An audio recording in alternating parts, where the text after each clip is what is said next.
Saturday morning, welcome into The Point. Casey and Rex in the studio with you. It's Right On SC. We're back live here in Columbia, South Carolina. Welcome to all of our online listeners at MakeThePointRadio.com. Good morning, Rex. Good morning. How are you today? I'm all right. Yeah? I'm a little bummed.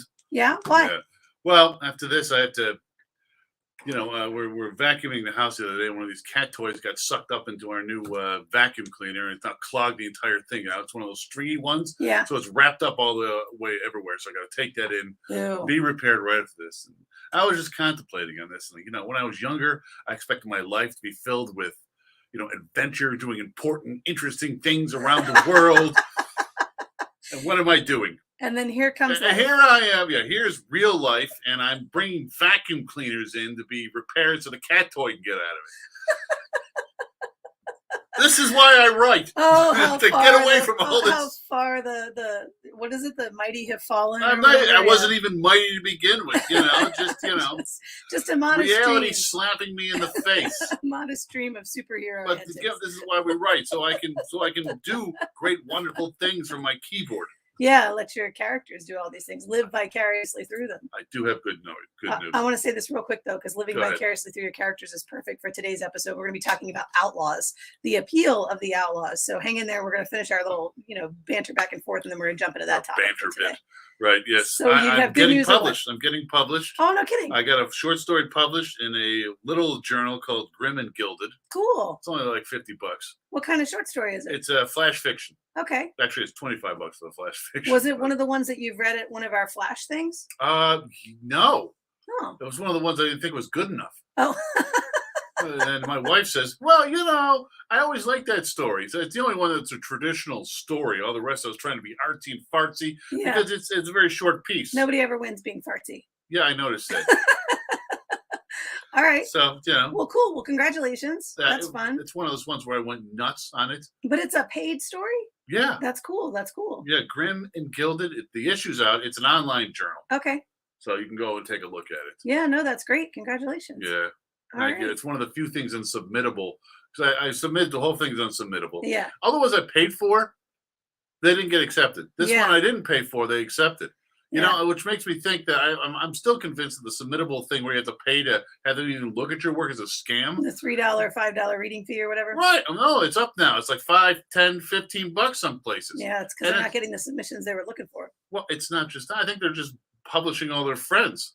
Well, that's typically and then using this money to subsidize themselves. I honestly think that. Yeah. So typically the case is that the editors will know people that they want to include, and they'll ask those people for contributions, and then they'll open it up for submissions, and they'll charge everybody $3, $5, $10 or whatever to get read, and they might find 2 or 3 out of that broad submissions, right? But they typically already have their issue kind of lined up. Well, I don't know. They keep publishing anthologies. I think this is your best bet if you want to write short stories. Look for I know at least in the horror community and the sci-fi community, some of the fantasy communities, they're doing a lot of anthologies are very big right now. Yeah. And so. All right, let's talk about our movie challenge. All right. Excellent. Okay, so once a month we'll pick a film, and we're trying to broaden. What did you say the other night? Trying to broaden each other's movie experience. Or each other's horizons, right? Because I pick films. We pick films for each other that the other one hasn't seen. Would never and might not even consider watching. Yes. So we'll start with yours. So I chose. You brought me 2. I brought 2. And just so you know, just to remind you. Yeah. I chose In the Company of Men, which is on the cover hailed 2 thumbs up by Siskel and Ebert, and it's an older film. When was it? From the 90s. Oh, it's 90s. Neil LaBute's first film. Stars. And you said it was an anti-romantic. It's an anti-romance. And it was awful. Yeah, we hated it. Awful. Mm-hmm. Why? It was awfully acted? No. It was awfully shot? So it was kind of slow in the beginning. Okay. And the conversation between the 2 main characters was so sort of petulant and childish that I just couldn't take it. Like these 2 men who are in their seemingly late 20s, maybe early 30s, maybe mid 30s, but they're complaining about how these women let them down, and then how they. But the one guy is lying. and they should get back at these women who have done this to them.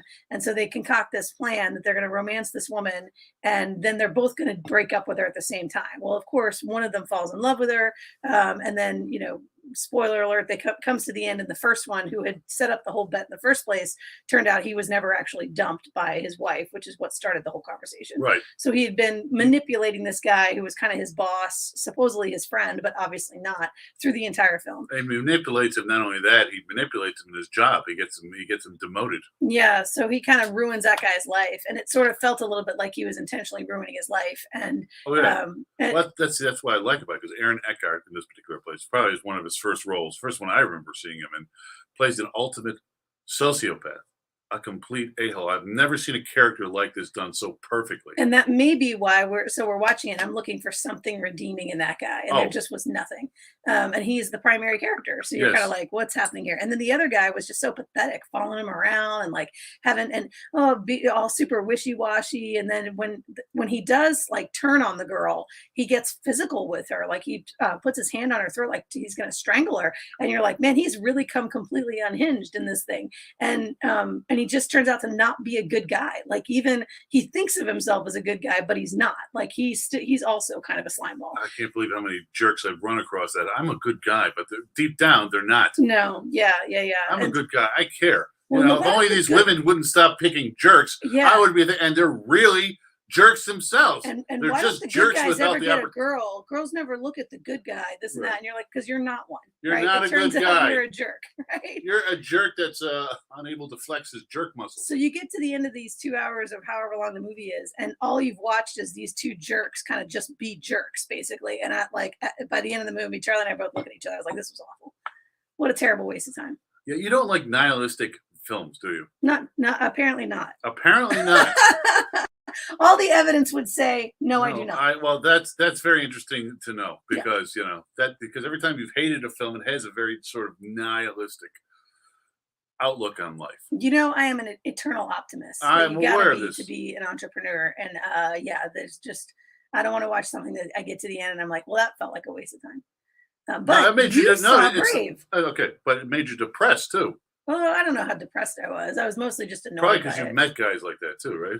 Well, I mean, it seemed like it from the 90s. Yeah. I don't typically run in circles that include those kinds of people anymore. I mean, the minute you spot somebody, they tell you, they show you who you are, you just believe them. And I don't spend time with people like that anymore. I know. That's why I say this is a good thing. This is so you can spot the signs of what these people are like. But I can already spot them. I didn't need to be educated on how to find the jerks in the crowd. Trust me, I can find them. Okay. And I turn and walk the other way. All right. So, all right. Fortunately, there aren't those kinds of people in my life. Brave.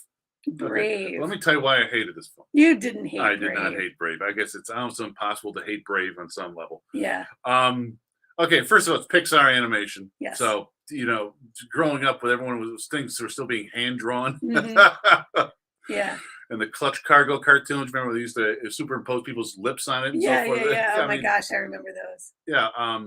So it's just still absolutely amazing. And even if I didn't follow the plot, I could turn off the sound, just watch this incredible animation, and just be blown away by it. So on that level, I will always enjoy one of those types of films. Good. This one, I could have sworn this was going to be sort of a rehash of The Lion King. Oh, we got to run to the break. Oh. When we get back, though, we're going to talk more about it. It's Casey and Rex here on Right On SC on 100.7 The Point. We're going to talk about Outlaws here in a minute. Don't go away. I'll give you an upbeat film next. What's that? Oh, hang on. We're still online. We're still live for our patrons. Oh, hello. Hello, patrons. I'm going to give her an upbeat film next. Those of you who are watching live, we got this. We got a late start this morning because I had loaned my key to the studio to another host, and I had to drive to her house to get the key and then drive back. So we came in the studio and sat down at 9:02. So here we are live, seeing you guys live, and we're going to be doing Outlaws and Outlaws, Mafia, Gangsters, and Pirates in the next 3 segments. And it might end up. Well, actually, next week we have Catherine Peace scheduled, right? Yes. So we can't bleed over. So we're going to have to wrap it up today. We're going to get those next 45 minutes covering the outlaw, the appeal of the outlaw, and people who live outside the law as characters. So we can always come back if necessary. We might need to do an entire episode just on pirates because, man, I gotta tell you, I love a pirate story. Pirates! Arr! All right. Thanks for being patrons. Thanks for supporting the show. Hopefully you're listening live on makethepointradio.com or locally here at 100.7 The Point. We're grateful to you for as patrons to be part of our process here. If there's anything we can do for you to help promote your work, by all means, let us know. We'll see you on the air.